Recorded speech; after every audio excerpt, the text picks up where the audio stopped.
中共撮合伊朗与沙特复交，叙利亚、UAE、俄罗斯等会跟上，组建习联合国。习死黄已经向西方全面发动了货币、能源、金融、病毒等超限战。请问七哥，习死黄将会给人类带来多大的灾难？他个人的命运会是什么样的结局？我觉得啊，我一直告诉大家了，习一定是突然性的死亡，50%到60%是个人的疾病，啊，就是他的颈椎，啊，剩下的就是40%，啊，是国内把他推翻，老百姓就是党内人把他推翻，啊，有可能就是韩正，也有可能在王岐山没被抓以前，也可能王岐山，或者是军队的这些人，啊，反正我觉得习过不了2025。他过不了2025，啊，然后呢，多大灾难，全人类将永远为此付出代价，永远，我说的永远啊，为什么？你没法想象俄乌战争，你没法想象中共打台湾，你没法想象10几亿中国人跟全世界为敌，亚洲45亿人，欧洲才不到8亿人。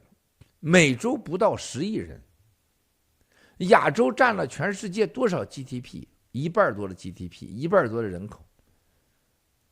而这个样的一个亚洲大国共产党，把亚洲人、黄皮肤人给推向了世界上敌人那一面，带来多大灾难啊！这个太可怕了。现在在中东啊，现在中东之王就是习死黄。你们不知道，你老待在美国、加拿大、日本，你没感觉。你在中东任何国家说跟习死黄有啥关系，那你就是跟上帝有关系。你说在伊朗什么概念吗？就伊朗所有的过去啊，就是伊朗我帮过太多人了，过去到中国去做生意的啊，就那些人能认识福建的某个什么副县长说跟习照过一张照片，那都供起来了，都了不得了。啊，习现在是中东之王，没有一个国家不想跟他打交道，没有一个国家不想成为他的兄弟的。你们不了解中东文化啊，这个我没办法一一的说。哪天我聊聊中东文化，你会蒙叉的。你们对中东的了解太少了，因为你没跟他打过交道啊。这个灾难不可想象，甚至会毁灭人类的可能性都是有的。它会导致世界啊动用核战争。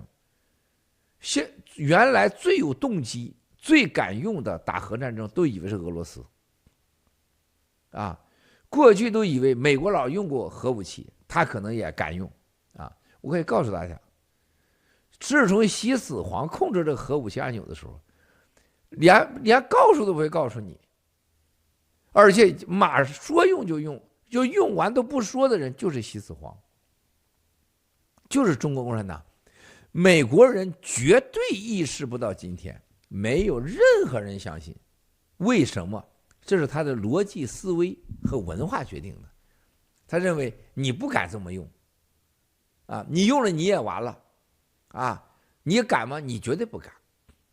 这就像美国人坚决不会相信共产党会把病毒放给全世界，坚决不相信。他就是共产党还敢说这是美国实验室搞的。